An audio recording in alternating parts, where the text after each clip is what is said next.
할렐루야. 복된 성탄입니다. 오늘도 아버지의 사랑을 기억하며 예배 자리에 나오신 우리 등촌 가족들을 주님 이름으로 축복하고 환영합니다. 죄인을 위해서 아들을 아끼지 아니하신 우리 아버지 하나님의 사랑을 기억하며 함께 찬양의 자리로 나아가겠습니다.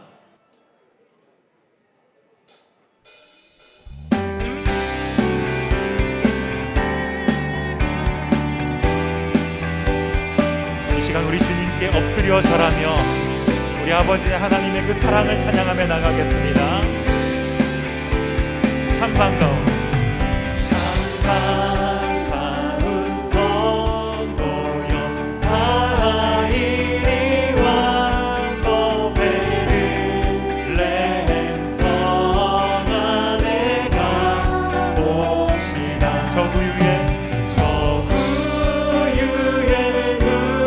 누이신 아기를 보고 엎드려 절하세. 엎드려 절하세. 엎드려 절하세. 구주 나셨네. 저 천사여 찬송 높이 불러서 이관하란 천지에 울리어라. 주 하나님 앞에는 영광을 돌려 엎드려 절하세. 엎드려 절하세. 엎드려 절하세. 구주 나셨네. 우리의 구주와 임금으로 오신 우리 예수님께 엎드려 절하며 경배하며 이 시간 아버지 하나님을 찬양하며 나가겠습니다. 이 세상에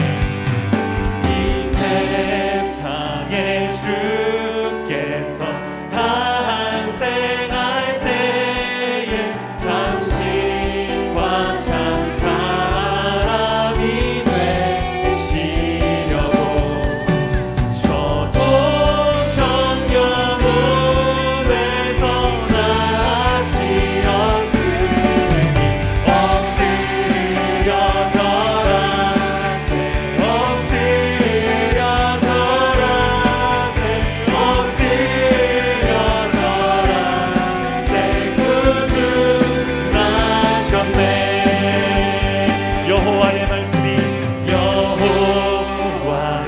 말씀이 육신을 입어 날 구원할 구주가 되셨도다.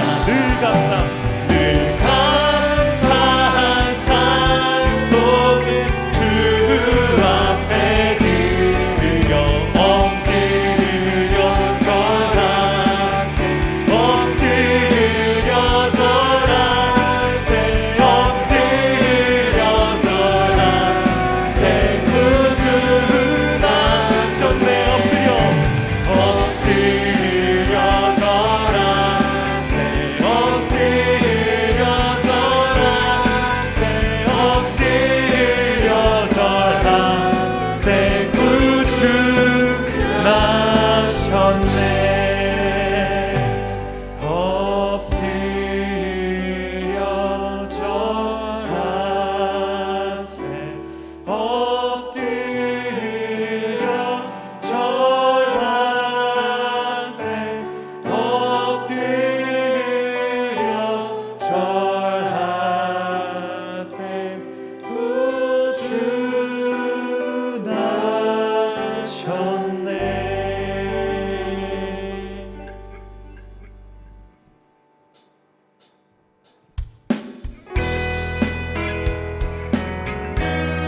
이 시간 함께 우리 예수님이 누구신지 믿음으로 고백하며 나아가겠습니다. 예수님은 누구신가?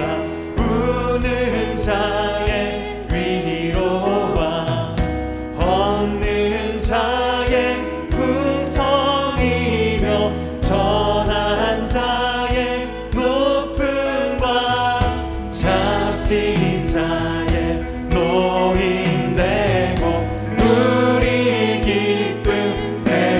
예수님은 누구신가? 약한 자의 강함과 눈먼 자의 빛이시며 병든 자의 고침과 죽은 자의 부활되고 우리 생명 예수님은 누구신가? 예수님은 누구신가? 주한 자의 정함과 죽을 자의 생명이며 죄인들의 중보와 멸망 자의 구원되고 우리 평화 되시네. 아멘. 우리 예수님은 우리의 참 기쁨과 생명과 평화와 영광이 되십니다. 예수님은 누구신가? 온 교회의 머리와 온 세상의 구주시며 모든 왕의 왕이요 심판하실 주님 되고 우리 영광 돼. 한 번 더 고백하겠습니다. 예수님은 누구신가? 온 교회의 머리와 온 세상의 구주시며 모든 왕의 왕이요 심판하신 주님 되고 우리 영광 온 세상의 구주시며 온 세상의 구주시며 모든 왕의 왕이요 심판하신 주님 되고 우리 영광 마지막 한 번 더 고백하겠습니다. 온 세상에 구주시며 모든 왕의 왕이요 심판하신 주님 되고 우리 영광 대신 영광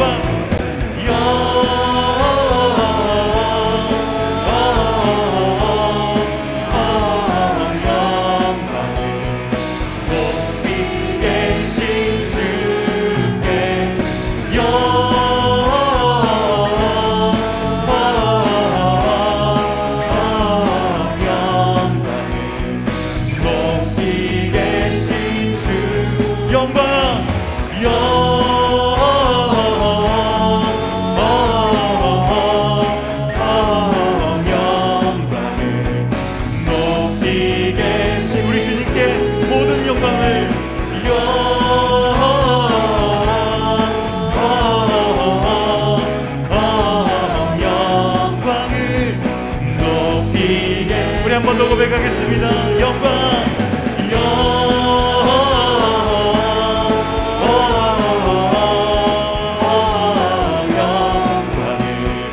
높이 계신 주께 영광을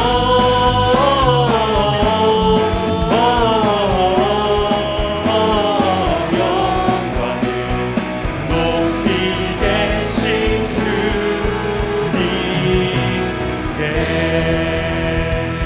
우리 주님께 영광의 박수를 올려드리겠습니다. 할렐루야.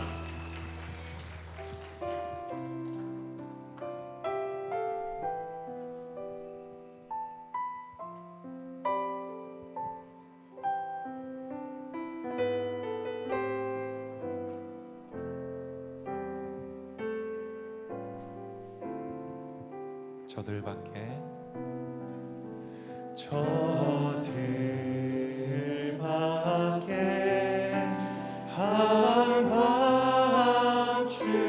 한밤중에 양틈에 자던 목자들 천사들이 전하여 주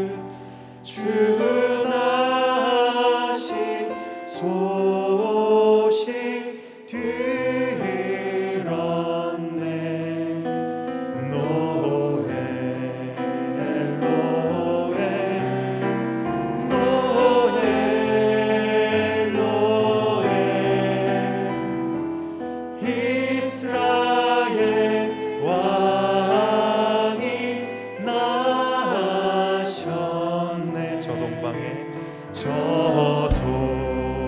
동방에 별 하나가 이상한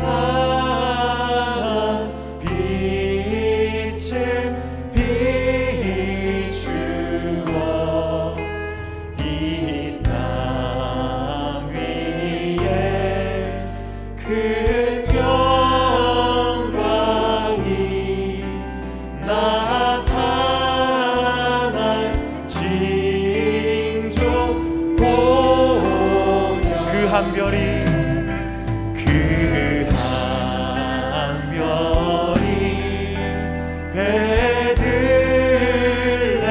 베들레헴 향하여 바로 가더니 아기 예수 누운 집 그 위에 오자 멈췄네. 노엘 노엘 노엘 노엘 이스라엘 왕이 나 저 동방에 저 동방에 박사들이 새하기 보고 절하고 의복배가 다 열어서 세 가지 예물 드렸네. 노엘 노엘 노엘 노엘 이스라엘 왕이 나 노엘 노엘 노엘 노엘 노엘 노엘 이스라엘 왕이 한 번 더 고백하겠습니다. 노엘 노엘 노엘 노엘 이스라엘 왕이 나셨네. 이 시간 예배 자리에 나아가면서 죄인을 위하여 아들을 주시기까지 우리를 사랑하신 그 아버지 하나님의 사랑에 감사하며 오늘도 그 감격으로 하나님께 예배하는 시간이 될 수 있도록 이 시간 함께 기도하며 나아가겠습니다. 하나님 아버지 감사합니다. 오늘도 아버지께 합당한 감사와 감격의 예배를 드리게 도와주시옵소서. 우리의 모든 죄를 주시옵소서.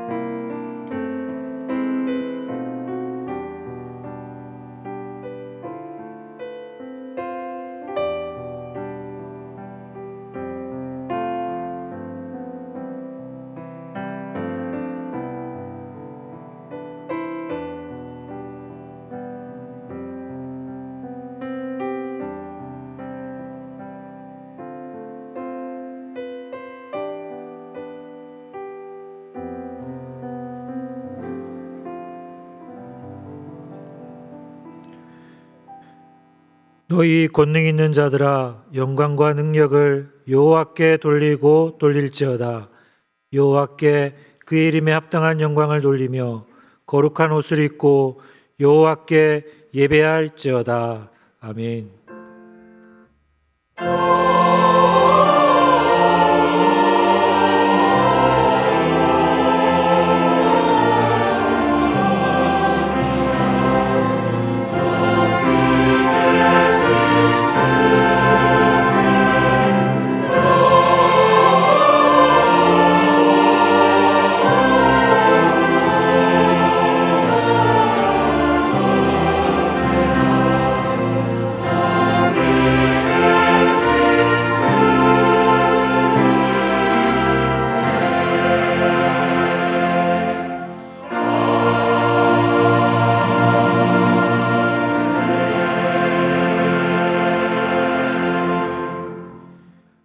하나님 아버지, 거룩한 주일을 구별하여 하나님께 예배드리게 하심을 감사드립니다.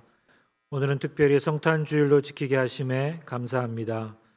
영과 진리로 예배하게 하시고 예배하는 모든 이에게 은혜를 베풀어 주옵소서. 예수님의 이름으로 기원하옵나이다. 아멘. 자리에서 일어나 주시기 바랍니다.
성시교독은 119번 성탄절 말씀입니다.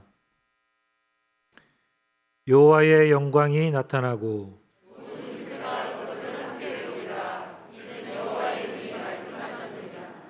베들레헴 에브라다야, 너는 유다 족속 중에 작을지라도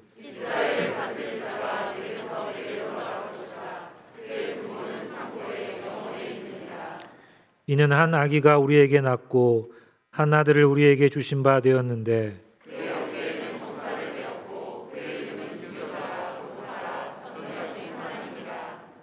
영존하시는 아버지라 평강의 왕이라 할 것임이라.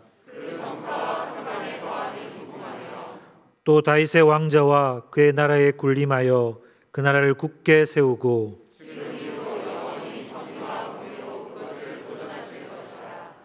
천사가 이르되 무서워하지 말라.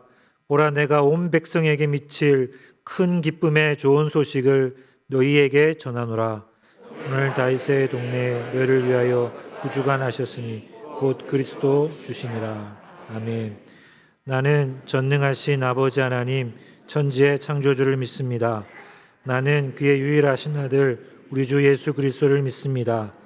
그는 성령으로 잉태되어 동정녀 마리아에게서 나시고 본디오 빌라도에게 고난을 받아 십자가에 못 박혀 죽으시고 장사된 지 사흘 만에 죽은 자 가운데서 다시 살아나셨으며 하늘에 오르시어 전능하신 아버지 하나님 우편에 앉아 계시다가 거기로부터 살아있는 자와 죽은 자를 심판하러 오십니다. 나는 성령을 믿으며 거룩한 공교회와 성도의 교제와 죄를 용서받는 것과 몸의 부활과 영생을 믿습니다. 아멘. 자리에 앉아 주시기 바랍니다.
우리를 창조하시고 십자가 대속의 은혜로 우리에게 영원한 생명을 주신 하나님 아버지, 오늘 주일을 성탄 주일로 지키게 하심을 감사드립니다. 그는 근본 하나님의 본체시나 하나님과 동등됨을 취할 것으로 여기지 아니하시고 오히려 자기를 비워 종의 형체를 가지사 사람들과 같이 되셨고 사람의 모양으로 나타나사 자기를 낮추시고 죽기까지 복종하셨으니 곧 십자가의 죽으심이라 말씀하시고 모든 무릎을 예수의 이름에 꿇게 하시고 모든 입으로 예수 그리스도를 주라 시인하여 하나님 아버지께 영광을 돌리게 하셨느니라는 말씀 주시고 이 시간도 예수님을 깊이 생각하게 하시옵소서. 택하여 세워주신 김신수 담임 목사님의 영육을 강건하게 지켜주시고 성령과 말씀으로 늘 충만케 하시옵소서. 주님 동행하여 주심으로 목회 사역 가운데 은혜와 평강, 기쁨이 넘치게 하시옵소서. 사모님과 가족들도 아버지의 크신 사랑으로 인도하여 주시옵소서. 모든 교육자들과 직분자들이 담임 목사님의 목회 방침을 따라 함께 하나님의 뜻을 이루게 하시옵소서. 등촌의 가족들 예수님으로 인하여 예수님으로 말미암아 두부지힘 평찬강기의 열매를 맺게 하시옵소서. 금년 마지막 주 당회와 주일 학교 수료식과 지혜 진급식 예결산 공동의회를 통해 하나님의 뜻이 이루어지게 하시옵소서. 예배를 위해 곳곳에서 섬기는 손길을 기억하여 주시고 그 마음에 기쁨이 충만하게 역사하여 주시옵소서. 우리 모두 하나님 나라와 의를 구하며 오늘 예배 가운데 하나님의 말씀을 들을 귀와 마음을 주셔서 온전히 예배하며 기도하며 찬양하게 하시옵소서. 성탄절 큰 기쁨으로 하나님께 영광 돌리기 원하는 할렐루야 찬양대와 오케스트라 시드 찬양단의 감사와 믿음의 고백을 기쁘게 받아 주시옵소서. 우리 모두 전심으로 올려드리는 예배를 통해 하나님 홀로 영광 받아 주시옵소서. 구주 예수님의 이름으로 기도드리옵나이다.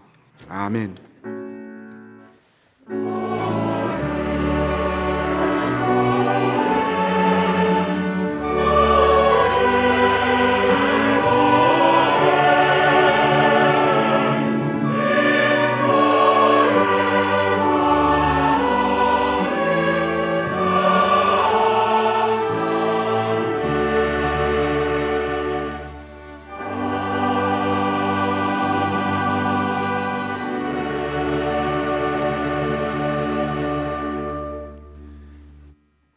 하나님의 말씀은 마태복음 1장 21절에서 23절 말씀입니다. 마태복음 1장 21절에서 23절 말씀입니다. 신약 성경 1쪽에 있습니다. 제가 말씀을 봉독하겠습니다. 아들을 낳으리니 이름을 예수라 하라. 이는 그가 자기 백성을 그들의 죄에서 구원할 자이심이라 하니라. 이 모든 일이 된 것은 주께서 선지자로 하신 말씀을 이루려 하심이니 이르시되 보라 처녀가 잉태하여 아들을 낳을 것이요 그의 이름은 임마누엘이라 하리라 하셨으니 이를 번역한즉 하나님이 우리와 함께 계시다 함이라. 아멘.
우리 성도들과 인사하겠습니다. 메리 크리스마스 인사하겠습니다.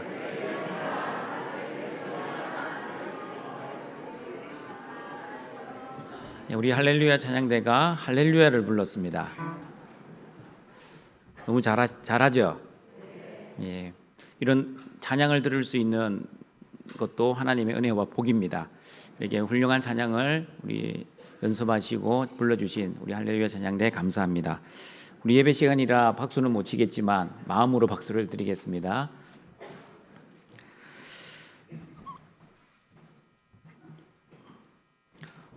오늘은 예수님이 이 땅에 오신 목적에 대해 예수님의 이름 임마누엘을 통해 하나님의 말씀을 듣고자 합니다. 마태복음 1장 21, 23절을 보시면 예수님의 두 가지 이름이 나옵니다. 어떤 이름인지 유념해서 오늘 본문을 다시 읽어보도록 하겠습니다. 아들을 낳으리니 이름을 예수라 하라. 이는 그가 자기 백성을 그들의 죄에서 구원할 자이심이라 하니라. 이 모든 일이 된 것은 주께서 선지자로 하신 말씀을 이루려 하심이니 이르시되 보라 처녀가 잉태하여 아들을 낳을 것이요 그의 이름은 임마누엘이라 하리라 하셨으니 이를 번역한즉 하나님이 우리와 함께 계시다 함이라. 예수님의 첫 번째 이름은 예수입니다. 뜻은 자기 백성을 그들의 죄에서 구원할 자입니다. 예수님의 두 번째 이름은 임마누엘입니다. 뜻은 하나님이 우리와 함께 계시다입니다.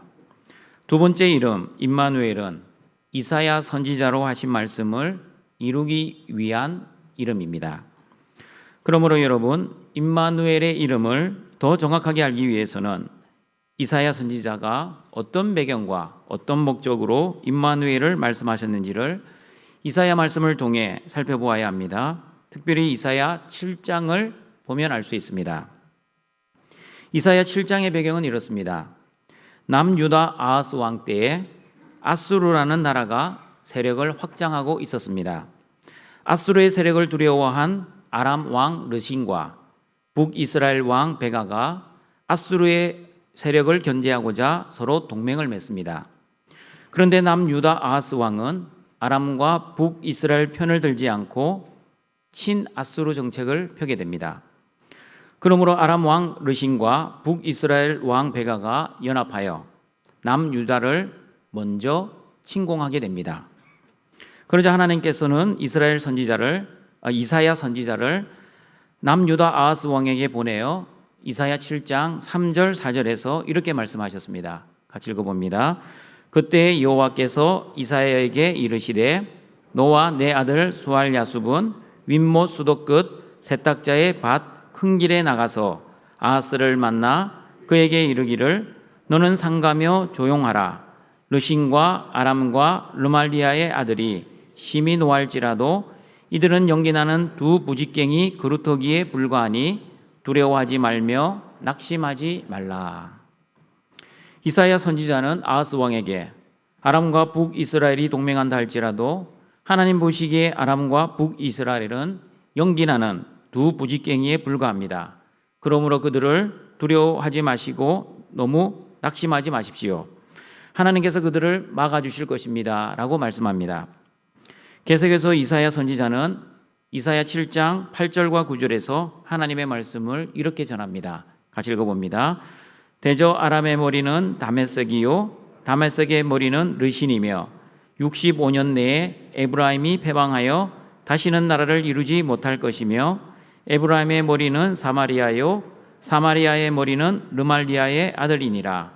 만일 너희가 굳게 믿지 아니하면 너희는 굳게 서지 못하리라 하시니라. 사람이 다스리는 아람과 북이스라엘 그리고 하나님이 다스리는 남유다를 대비시키면서 사람이 다스리는 북이스라엘, 오늘 말씀에는 에브라임이라고 나와 있습니다. 북이스라엘은 65년 내에 나라가 멸망할 것이라고 말씀합니다. 그러시면서 만일 너희가 굳게 믿지 아니하면, 다시 말하면 하나님의 심판을 믿지 아니하면 너희는 굳게 서지 못할 것이라고, 다시 말하면 하나님의 백성이 되지 못하고 구원받지 못하게 될 것이라고 말씀하셨습니다. 그리고 하나님께서는 아하스에게 하나님께 징조를 구하라고 말씀하셨지만 아하스는 하나님께 징조를 구하는 것을 거부합니다. 이사야 7장 10절과 12절 말씀입니다. 같이 읽어봅니다. 여호와께서 또 아하스에게 말씀하여 이르시되 너는 내 하나님 여호와께 한 징조를 구하되 깊은 데에 서든지 높은 데에 서든지 구하라 하시니 아하스가 이르되 나는 구하지 아니하겠나이다. 나는 여호와를 시험하지 아니하겠나이다 한지라. 하나님께 징조를 구하라는 하나님의 말씀을 아하스는 단칼에 거절합니다. 나는 하나님께 징조를 구하지 않겠습니다. 하나님을 시험하지도 아니하겠습니다. 라고 말을 합니다. 등촌가족 여러분, 아하스 왕이 왜 하나님께 징조를 구하지 않고 하나님을 시험하지 않겠다고 말을 하고 있습니까? 아하스가 하나님을 전적으로 믿고 신뢰했기 때문에 징조를 구하지 않고 하나님을 시험하지 않았습니까? 하나님을 시험하지 않겠다고 하니 마치 아하스 왕이 매우 경건하고 매우 믿음이 큰 사람처럼 보여집니다. 그러나 여러분, 아하스 왕이 하나님을 시험하지 않겠다는 말은 하나님의 말씀을 듣지 않으려는 핑계에 불과합니다. 아하스는 눈에 보이지 않는 하나님보다 눈에 보이는 세상 권력과 힘을 가진 아수르를 의지하고자 하였습니다. 그러니 눈에 보이지 않는 하나님의 도움은 필요가 없었습니다. 그러므로 하나님께 징조를 구하지도 않고 하나님을 시험하지도 않겠다고 말을 하고 있습니다. 열왕기하 16장 5절과 9절 말씀을 보시면 아하스가 하나님을 의지하지 않고 아수르를 의지하고 믿었다는 것을 정확하게 알 수 있습니다. 같이 읽어봅니다. 이때 아람의 왕 르신과 이스라엘의 왕 르말랴의 아들 베가가 예루살렘에 올라와서 싸우려 하여 아하스를 에워쌌으나 능히 이기지 못하니라. 아하스가 아수르 왕 디글랄 빌레셀에게 사자를 보내 이르되 나는 왕의 신복이요 왕의 아들이라. 이제 아람 왕과 이스라엘 왕이 나를 치니 청하건대 올라와 그 손에서 나를 구원하소서 하고 아하스가 여호와의 성전과 왕궁 곳간에 있는 은금을 내어다가 아수르 왕에게 예물로 보냈더니 아수르 왕이 그 청을 듣고 곧 올라와서 다메섹을 쳐서 점령하여 그 백성을 사로잡아 기르로 옮기고 또 르신을 죽였더라. 선지자 이사야가 아하스 왕에게 하나님께 징조를 구하고 도움을 구하라고 할 때는 나는 하나님을 시험하지 않겠다고 했던 아하스 왕이 아수르 왕 디글랏 빌레셀에게는 어떻게 하고 있습니까? 올라와 나를 구원해 주십시오라고 원군을 요청하면서 성전과 왕궁 곳간에 있는 금과 은을 아수르 왕 디글랏 빌레셀에게 예물로 바칩니다. 그리고 아하스 왕의 청을 들은 아수르 왕 디글랏 빌레셀은 아람을 침공하여 아람 왕 르신을 죽였다고 성경은 말씀합니다. 이렇게 나라가 처한 전쟁의 위기 앞에서 하나님께 도움을 구하라는 이사야 선지자의 말, 아니 하나님의 말씀을 거부하고 눈에 보이는 세상의 힘과 군사력과 능력을 의지한 아하스 왕에게 이사야 선지자는, 아니 하나님께서는 이사야 7장 14절에서 이렇게 말씀하셨습니다. 같이 읽어봅니다. 그러므로 주께서 친히 징조를 너희에게 주실 것이라. 보라, 처녀가 잉태하여 아들을 낳을 것이요 그의 이름을 임마누엘이라 하리라. 아하스 왕이 하나님에게 징조를 구하지 아니하였으나 하나님께서는 직접 아하스 왕에게 징조를 보여주시겠다고 말씀하십니다. 그리고 그 징조가 바로 보라, 처녀가 잉태하여 아들을 낳을 것인데 그의 이름을 임마누엘이라고 하라고 하셨습니다. 여러분, 아들의 이름 임마누엘, 아무런 뜻이 없이 그냥 주어진 이름이 아닙니다. 하나님의 징조를 가진 이름이었습니다. 이사야 8장 18절에서도 이사야 선지자의 아들의 이름은 이스라엘의 징조와 예표가 될 것이라고 정확하게 말씀하고 있습니다. 같이 읽어봅니다. 보라, 나와 및 여호와께서 내게 주신 자녀들이 이스라엘 중에 징조와 예표가 되었나니 이는 시온산에 계신 만군의 여호와께로 말미암은 것이니라. 그러므로 여러분, 이사야 선지자의 아들의 이름은 이스라엘의 징조와 예표입니다. 그러므로 이사야 아들의 이름이 어떤 뜻인지를 알아야 하나님이 왜 임마누엘의 징조를 주셨는지를 알 수 있습니다. 그리고 여러분, 이사야 선지자가 아하스 왕에게 나아갈 때 혼자 간 것이 아니라 이사야 선지자의 첫째 아들을 데리고 갔습니다.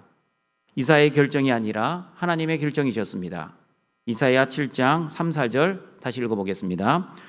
그때 여호와께서 이사야에게 이르시되 너와 내 아들 스알야숲은 윗못 수도 끝 세탁자의 밭 큰 길에 나가서 아하스를 만나 그에게 이르기를 너는 상가며 조용하라. 르신과 아람과 르말리아의 아들이 심히 노할지라도 이들은 연기나는 두 부지깽이의 그루터기에 불과하니 두려워하지 말며 낙심하지 말라. 이사야 선지자의 첫째 아들 이름은 스알야숲입니다. 각주를 보시면 이름의 뜻을 알 수 있습니다. 스알야숲의 뜻은 남은 자가 돌아오리라 라는 뜻입니다. 그리고 이사야 8장을 보시면 이사야는 둘째 아들을 낳습니다. 그리고 하나님께서는 둘째 아들의 이름을 마헬살렐 하스바스라고 지어주셨습니다.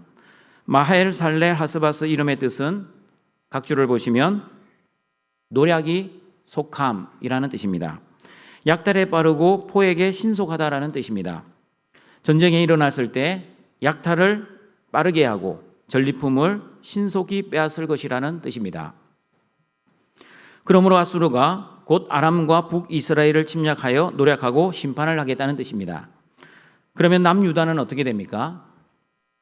하나님이 임마누엘 하십니다. 즉 하나님이 유다와 함께 하시면 어떤 일이 일어납니까? 하나님의 구원을 경험하게 됩니다. 여러분, 이것이 바로 임마누엘, 하나님이 우리와 함께 하신다는 이름의 뜻입니다.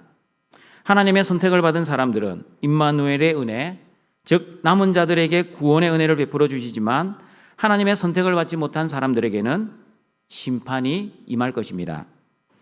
그러므로 이사야 선지자 큰아들의 이름 스알야숲, 즉 남은 자가 돌아오리라는 뜻과 예수라는 이름의 뜻, 그가 자기 백성을 그들의 죄에서 구원할 자는 같은 뜻의 이름입니다.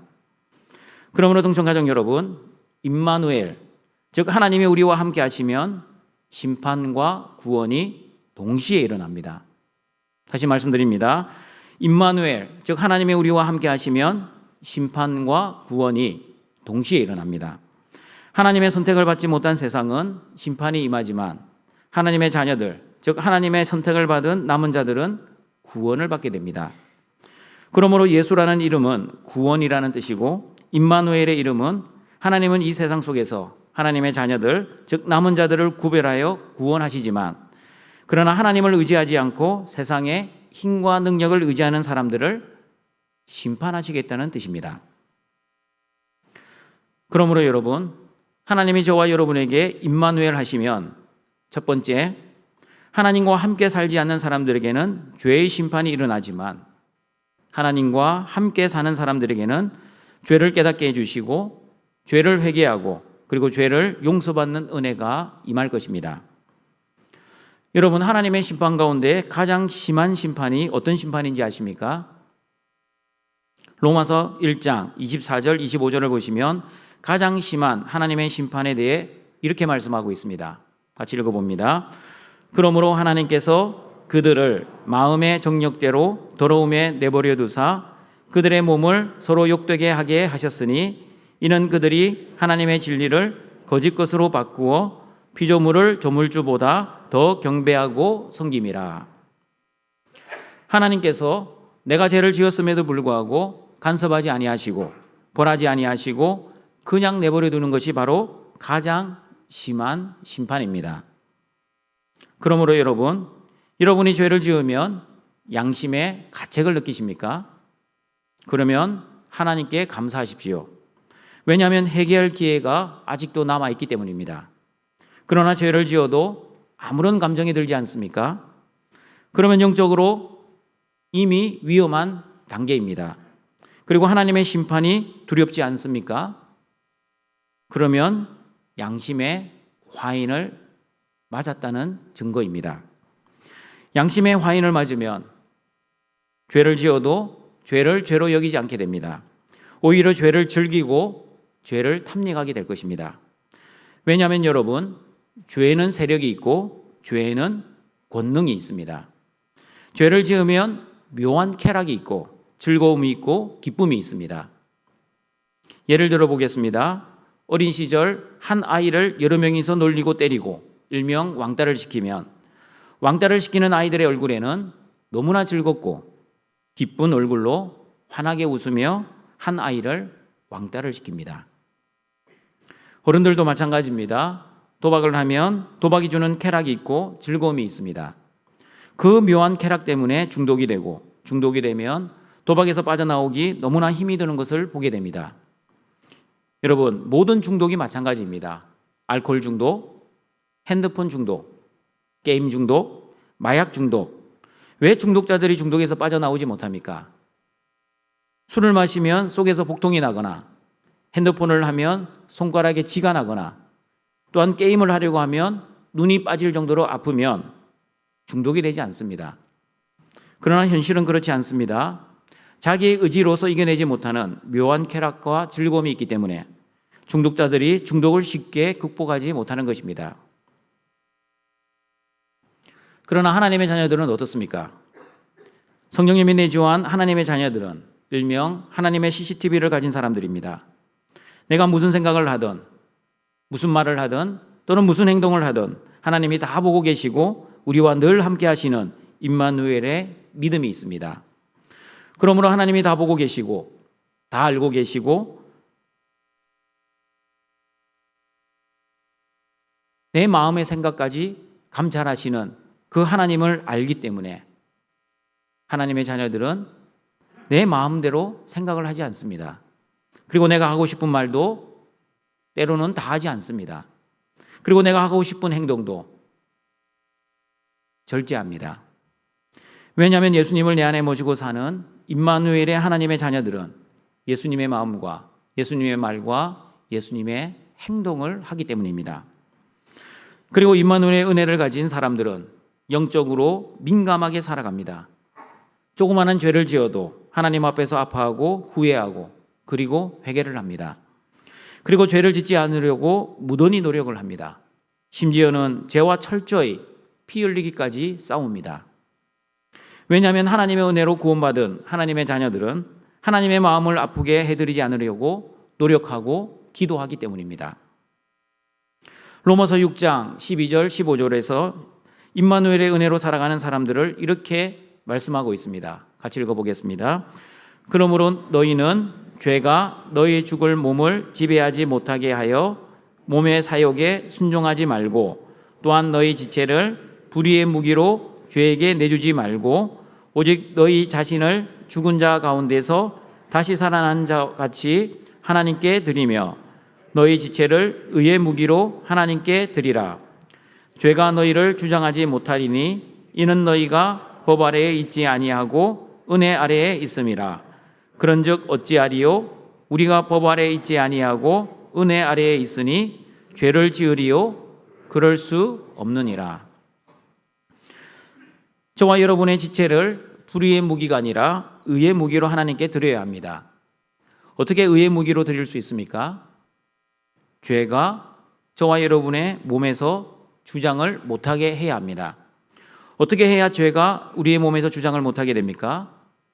법 아래에 살지 않고 은혜 아래에 살면 됩니다. 무슨 말입니까? 하나님의 임마누엘의 은혜 안에 살면 절대 죄를 지을 수 없습니다. 내 안에 예수님이 계시고 성령님이 내 안에 계시면, 다시 말하면 하나님의 CCTV가 나의 마음의 생각과 말 그리고 행동 모두를 다 녹화하고 있다는 것을 알면 여러분 어떻게 죄를 짓겠습니까? 죄를 짓는 것이 불가능합니다. 그런데 여러분, 현실은 어떠합니까? 구원을 받았음에도 불구하고 여전히 저와 여러분은 죄를 짓고 살고 있습니다. 왜 저와 여러분은 죄를 짓습니까? 죄를 짓는 그 순간 죄가 주는 쾌락의 유혹에 넘어가 예수님과 성령님이 내 안에 있다는 사실을 잊어버리고 하나님의 CCTV와 하나님의 심판을 너무 가볍게 여기기 때문입니다. 그리고 예수님이 베풀어 주신 그 크신 십자가의 은혜를 너무나 쉽게 잊어버리기 때문입니다. 그런즉 어찌하리요? 우리가 법 아래 있지 아니하고 은혜 아래 있으니 죄를 지으리요? 그럴 수 없다는 이 하나님의 말씀을 묵상하면 우리와 늘 함께 하시는 임마누엘의 하나님의 은혜로 저와 여러분은 죄를 이기고 승리할 수 있습니다. 나의 능력과 의지 때문이 아니라 하나님의 능력과 하나님의 은혜 때문입니다. 죄성으로 인해 설령 죄를 지었다 할지라도 나의 죄를 깨닫게 하시고 회개하게 하시고 그리고 회개할 때 우리의 모든 죄를 용서해 주시는 예수님의 십자가의 은혜를 바라보며 죄를 이길 수 있습니다. 그러나 바울은 로마서 6장에서 은혜 아래에 있으면 죄를 지을 수 없다고 해놓고 로마서 7장에서는 오라 나는 공고한 사람이라고 탄식을 합니다. 내 속사람은 죄를 안 짓고 싶은데 내 지체 속에 있는 또 다른 육신의 죄의 법이 나를 사로잡아 여전히 죄를 짓게 한다고 탄식하고 있습니다. 그러나 하나님께서 로마서 8장 1절과 2절에서 이렇게 말씀하십니다. 같이 읽어봅니다. 그러므로 이제 그리스도 예수 안에 있는 자에게는 결코 정죄함이 없나니 이는 그리스도 예수 안에 있는 생명의 성령의 법이 죄와 사망의 법에서 너를 해방하였습니다. 우리와 세상 끝날까지 함께 하시는 예수님의 생명의 성령의 법이 모든 죄와 사망의 법에서 저와 여러분을 해방시켜 주셨습니다. 믿으십니까? 저와 여러분이 구원받은 것은 저와 여러분의 행위 때문이 아닙니다. 착하게 살아서 구원받은 것도 아니요, 죄를 하나도 안 지었기 때문에 구원받은 것도 아닙니다. 저와 여러분이 구원받은 이유는 전적인 하나님의 은혜입니다. 생명의 성령의 법이 죄와 사망의 법에서 구원해 주신 것입니다. 그러므로 나의 행위를 자랑할 필요도 없고 자랑할 수도 없습니다. 내가 남들보다 죄를 상대적으로 안 지었다고 나의 의를 자랑할 필요도 없습니다. 그리고 내가 남들보다 상대적으로 설령 죄를 많이 지었다 해도 구원의 확신이 흔들릴 필요도 없습니다. 임마누엘의 은혜를 가지고 누리는 사람들은 양심이 깨끗하고 영적으로 민감하기 때문에 죄를 지으면 하나님의 은혜로 죄를 죄로 여기게 됩니다. 그리고 죄를 죄로 여기면 그 죄를 하나님 앞에 가지고 나와 회개하고 사죄의 은혜를 또 누리며 하나님과 늘 동행하며 하나님의 은혜로 죄를 이기며 살아갈 것입니다. 그러므로 동천의 모든 가족들은 여러분 안에 있는 죄를 심판하시는 임마누엘의 하나님의 은혜와 죄를 깨닫게 하시고 죄와 싸우게 하시고 그리고 그 죄를 회개하게 하시고 그 죄를 용서해 주시는 임마누엘의 하나님과 늘 동행하여 죄를 이기고 승리하는 등촌의 가족들이 되시기를 바랍니다. 그리고 하나님이 저와 여러분에게 임마누엘 하시면 두 번째, 하나님과 함께 살지 않는 사람들은 자기가 주인 되어 자기를 긍정하며 살지만 하나님과 함께 사는 사람들은 하나님이 주인 되어 자기를 부인하며 살 것입니다. 마태복음 2장 1절과 3절입니다. 같이 읽어봅니다. 헤롯 왕 때에 예수께서 유대 베들레헴에서 나심에 동방으로부터 박사들이 예루살렘에 이르러 말하되 유대인의 왕으로 나신 이가 어디 계시냐? 우리가 동방에서 그의 별을 보고 그에게 경배하러 왔노라 하니 헤롯 왕과 온 예루살렘이 듣고 소동한지라. 오늘 말씀을 보시면 두 명의 왕이 나옵니다. 한 명은 유대를 실질적으로 다스리고 있는 헤롯 왕입니다. 그리고 동방 박사들이 찾고 있는 유대인의 왕입니다. 여러분, 헤롯의 입장에서 한번 이 말씀을 읽어보십시오. 버젓이 유대인의 왕으로 살고 있는 헤롯에게 어느 날 동방으로부터 박사들이 찾아왔습니다. 그리고 하는 말, 유대인의 왕으로 나신 이가 어디 있습니까? 우리가 동방으로부터 그의 별을 보고 그에게 경배하러 왔습니다. 그 말을 들은 헤롯 왕이 소동하였습니다. 아니, 분노하였습니다. 그 분노로 인해 아무런 죄가 없었던 2살 이하의 유아들이 죽어야만 했습니다. 헤롯 왕의 입장에서는 유대인의 왕은 나인데 어디서 유대인의 왕을 찾고 있느냐고 분노를 표했지만, 그러나 동방 박사들의 입장에서는 헤롯은 유대인의 왕이 아니었습니다. 진짜 유대인의 왕을 찾아온 것이었습니다. 사랑하는 등촌가족 여러분, 여러분의 왕은 누구이십니까? 왕처럼 귀하고 소중한 여러분의 재물입니까? 아니면 여러분의 목숨보다도 사랑하는 여러분의 자녀들이 여러분의 왕입니까? 아니면 천하보다 귀한 여러분 자신이 여러분의 왕은 아닙니까? 여러분, 죄의 본질이 무엇입니까? 죄의 본질이 무엇인지 창세기 3장 5절을 같이 읽어보겠습니다. 너희가 그것을 먹는 날에는 너희 눈이 밝아져 하나님과 같이 되어 선악을 알 줄 하나님이 아심이니라. 내가 하나님과 같이 되는 것이 죄의 본질입니다. 다시 말하면 하나님과 함께 살지 않는 사람은 내가 내 인생의 주인이 되어 내 마음대로, 내 뜻대로, 그리고 내 영광을 위해 살 것입니다. 아무리 교회 생활 오래 해도 아무 소용없습니다. 그리고 직분을 맡아 30년, 40년 봉사해도 그것도 소용없습니다. 예배도 잘 드리고 기도 생활 잘해도 내가 여전히 주인 되어 살아가면 내가 잘 되기 위해 예배 드리고 그리고 내 소원을 위해서만 기도할 것입니다. 그러므로 동청가족 여러분, 이렇게 나를 위해 나의 뜻과 나의 영광만을 위해 사는 것이 바로 죄된 모습이라는 것을 알아야 합니다.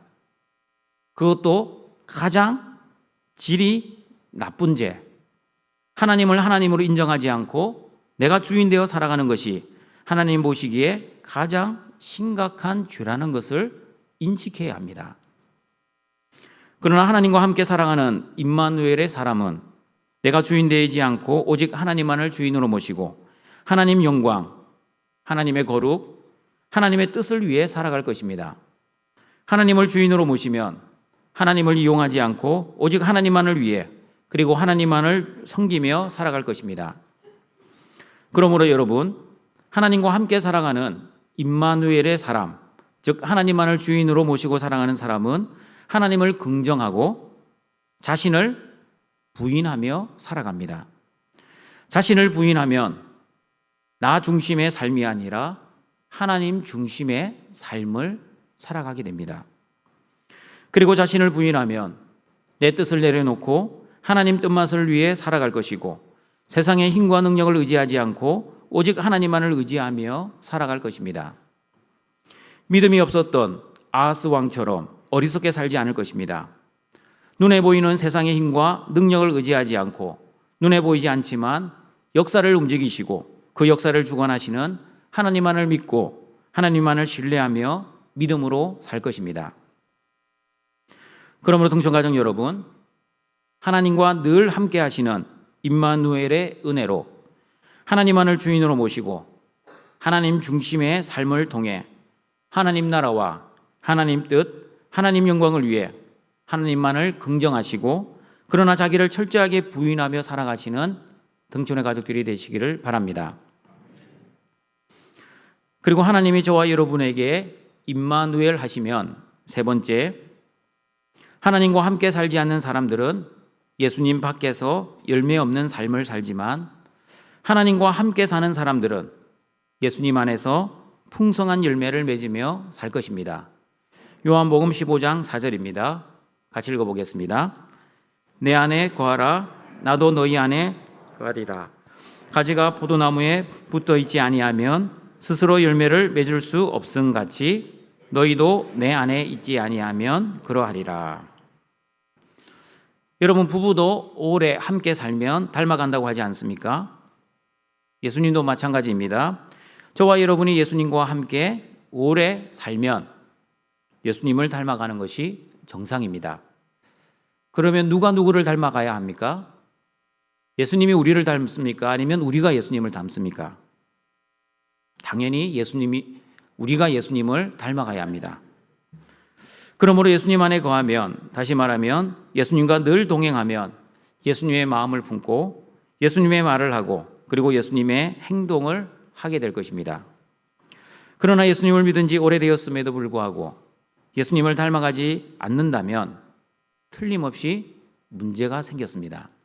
어떤 문제입니까? 예수님 안에 있는 복음의 능력이 가짜이거나 아니면 내가 예수님의 복음의 능력을 믿지 않았거나 둘 중 하나일 가능성이 있습니다. 그러므로 예수님 안에 거하면 반드시 열매를 맺게 되어 있습니다. 어떤 열매입니까? 하나님이 기뻐 받으시는 열매, 하나님 영광을 위한 열매입니다. 이 열매를 갈라디아서에서는 성령의 열매라고 합니다. 성령의 열매가 어떤 열매인지 갈라디아서 5장 22, 23절 말씀 같이 읽어보겠습니다. 오직 성령의 열매는 사랑과 희락과 화평과 오래 참음과 자비와 양성과 충성과 온유와 절제니 이 같은 것을 금지할 법이 없느니라. 여러분, 성령의 열매할 때 열매는 복수형이 아니라 단수형입니다. 아주 중요합니다. 무슨 뜻입니까? 성령의 열매는 9가지 열매가 아니라 한 가지 열매라는 뜻입니다. 정확하게 말하면 이렇습니다. 나는 사랑의 열매는 있는데 희락의 열매는 없어. 또는 나는 오래 참음의 열매는 없는데 절제의 열매는 있어. 이런 말들이 성립되지 않는다는 뜻입니다. 성령의 열매는 하나의 열매이기에 9가지 열매가 동시에 그리고 함께 열리는 열매입니다. 그러므로 성령으로 충만하면 그리고 예수님 안에 거하면 이 같은 것을 금지할 법이 없을 것입니다. 분명히 말씀하고 있습니다. 이 같은 법을 금지할 법이 없다라고 분명히 성경은 말씀합니다.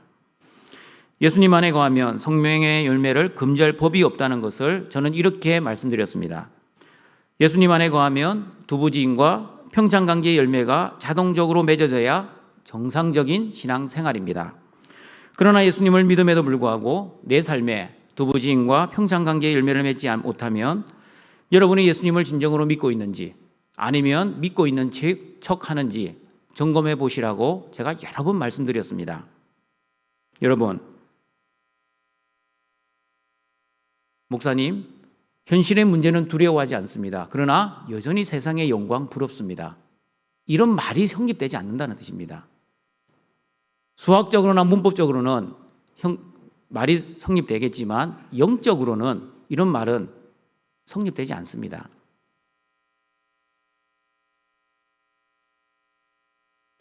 왜냐하면 열매로 나무를 알고 열매를 맺지 아니하는 나무는 심판을 당하기 때문입니다. 마태복음 7장 17절과 20절입니다. 같이 읽어보겠습니다. 이와 같이 좋은 나무마다 아름다운 열매를 맺고 못된 나무가 나쁜 열매를 맺나니 좋은 나무가 나쁜 열매를 맺을 수 없고 못된 나무가 아름다운 열매를 맺을 수 없느니라. 아름다운 열매를 맺지 아니하는 나무마다 찍혀 불에 던져지느니라. 이러므로 그들의 열매로 그들을 알리라. 그러므로 동청가족 여러분, 하나님과 늘 함께 하시어 예수님 안에서 성령의 열매, 두부지인과 평창관계의 열매를 풍성히 맺어 하나님께 영광을 돌리시길 바랍니다. 그러므로 예수님 안에서 현실의 문제를 두려워하지 마십시오. 세상의 영광 부러워하지 마십시오. 신앙생활 지겨워하지 마십시오. 그리고 영적 전투의 삶, 성령님의 도우심으로 힘들어하지 마십시오. 그리고 하나님과 늘 함께하면 하나님이 주시는 평안과 찬양, 그리고 세상에 줄 수 없는 감사와 기쁨으로 이 세상에서도 천국 영생의 삶을 살아갈 수 있습니다. 등촌가족 여러분, 이런 삶이 저와 여러분이 예수님을 믿는 본질적인 이유입니다. 만사 형통하기 위해 예수님을 믿는 것이 아니라 어떠한 환경과 문제 앞에서도 만사 승리할 수 있기 때문에 저와 여러분은 예수님을 믿고 있는 것입니다.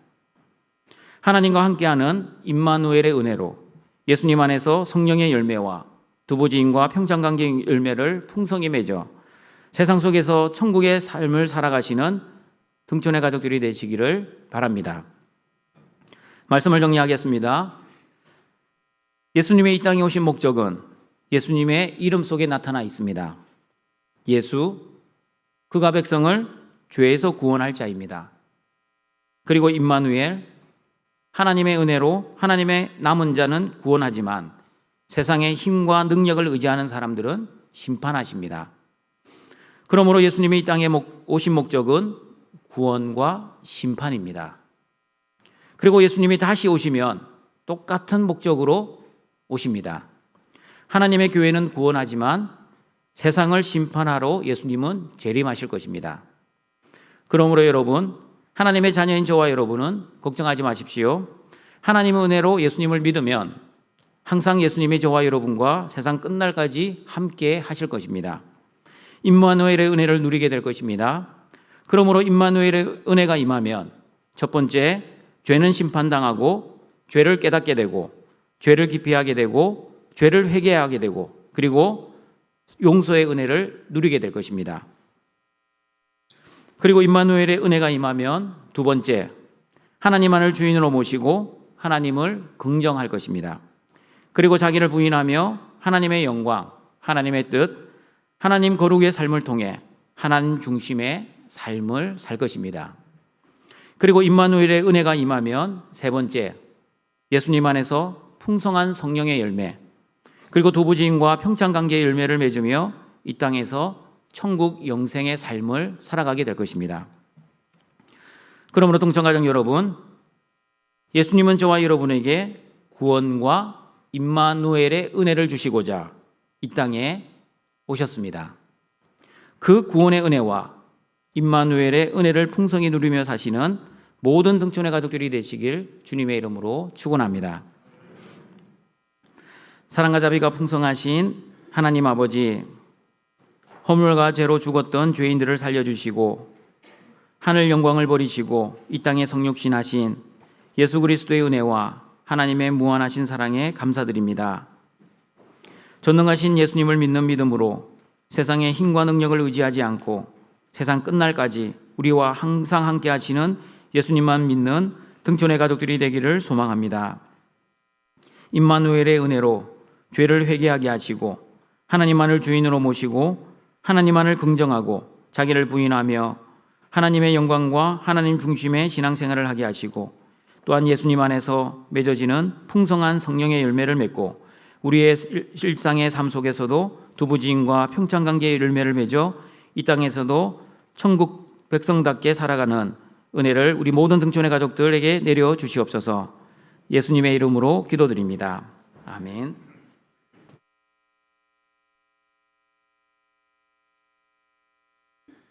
생명의 귀한 말씀 감사드립니다.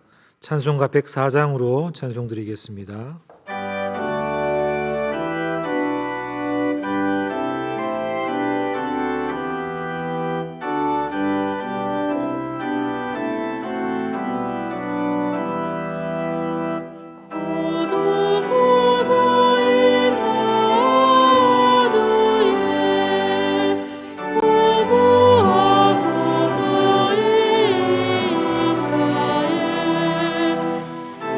보로세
나의 하나님이 그리스도 예수 안에서 영광 가운데 그 풍성한 대로 너희 모든 쓸 것을 채우시리라. 아멘. 준비하신 예물을 하나님께 드리겠습니다.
우리를 창조하시고 구원하시고 보호하시고 인도하시고 공급하시는 아버지 하나님, 지극히 높은 곳에서는 하나님께 영광, 땅에서는 하나님이 기뻐하신 사람들 중에 평안을 주신 그 예수 그리스도의 탄생을 기뻐하며 하나님 앞에 예물을 가지고 나와왔습니다. 동방 박사들이 예물을 드린 것처럼 우리의 마음을 다하여 뜻을 다하여 정성을 다하여 예수님께 귀한 예물을 드리는 우리 모든 등촌의 가족들 되게 하여 주시옵소서. 예수님의 이름으로 기도드립니다. 아멘.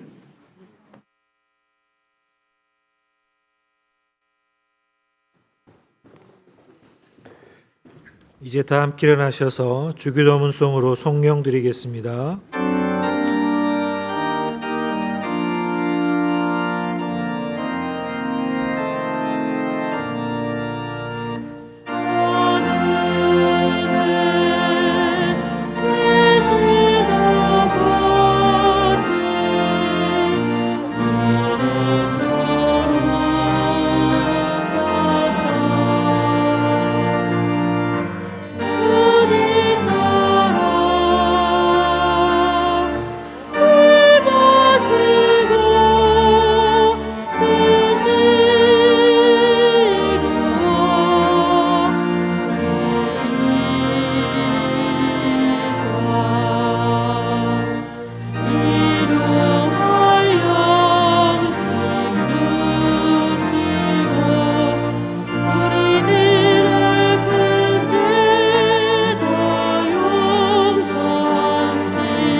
우리 구주 예수 그리스도의 은혜와 하나님의 사랑하심과 성령님의 교통하심이 죄에서 구원받고 세상 끝날까지 우리와 함께 하시는 임마누엘의 예수님을 감사하며 기뻐하는 모든 등촌의 가족들에게 항상 함께 있을지어다. 아멘.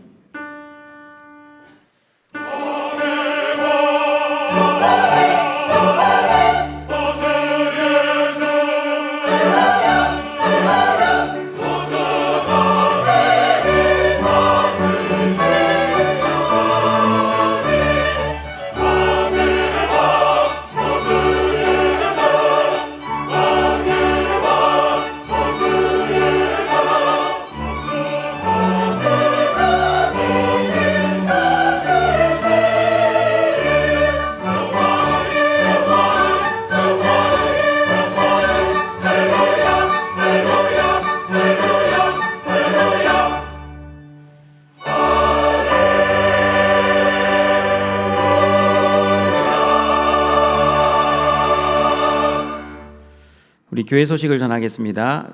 우리 오늘은 성탄 주일로 지킵니다. 그리고 오늘 2022년 회계 결산 주일입니다.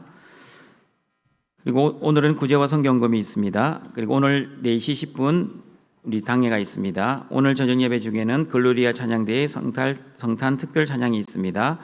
그리고 저녁 예배 후에는 주일학교 수료식 및 지혜 진급식이 있습니다. 그리고 오늘 저녁 예배 후에는 예결상 공동회의가 있습니다. 그리고 2023년 1월, 2월 우리 큐티 교재가 준비되어 있습니다. 교육자들에게 수령하시기 바랍니다. 그리고 성경 필사 노트 우리 사무실에서 신청해 주시면 감사하겠습니다. 송구 영신 예배가 12월 31일 토요일입니다. 밤 10시 30분입니다. 시간 착오기를 바랍니다. 그리고 구역 예배 광고입니다. 우리 1월달, 2월달 구역 예배는 우리 교재 중심으로 드립니다. 말씀 인도자가 생략될 예정입니다. 우리 2023년 여전도회 총회 결과가 우리 주보에 나와 있습니다. 1년 동안 하나님의 은혜로 주신 직분 잘 감당해 주시길 바랍니다. 그리고 다음 주일에는 2023년 재직분자 임명식이 있습니다. 그리고 다음 주일 우리 지회장 모임이 있습니다. 제61기 문화교실을 개강합니다. 1월 7일입니다. 자세한 내용은 우리 주보 간지로 들어있는 우리 유인물을 참고해 주시길 바랍니다. 그리고 우리 해외 선교팀 봉사팀의 후원 물품은 오늘까지 받겠습니다. 그리고 1청년의 단기 선교 훈련 후원 물품은 계속해서 우리 1월 4일까지 받도록 하겠습니다. 시드 찬양단 단원 모집을 하고 있습니다. 주보를 참조해 주시고요. 그리고 상반기 장학생 선발을 있습니다. 우리 주보를 참조해 주시고요. 행사의 예고와 직원 휴가도 주보를 참조해 주시길 바랍니다. 교우 소식입니다. 장례 광고입니다. 주연희 집사님 모친, 장미성 권사님 부친, 김정독 A 집사님 장인 소천 받으셨습니다. 성도의 위로가 있기를 바랍니다. 다 같이 일어나셔서 성도의 교제 찬양 드립니다.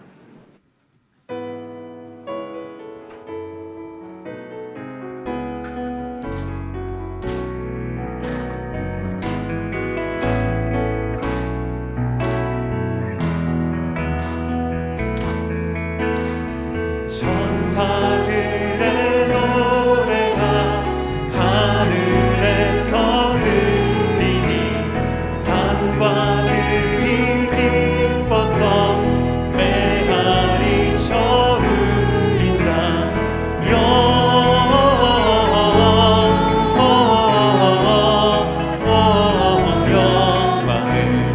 높이 계신 주께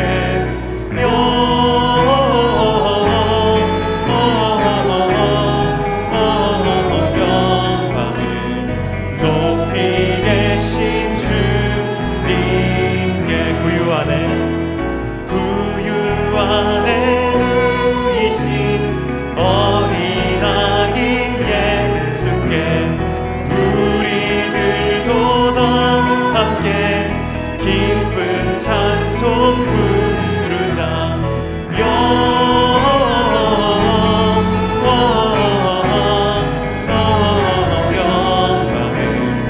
높이 계신 주께 영광을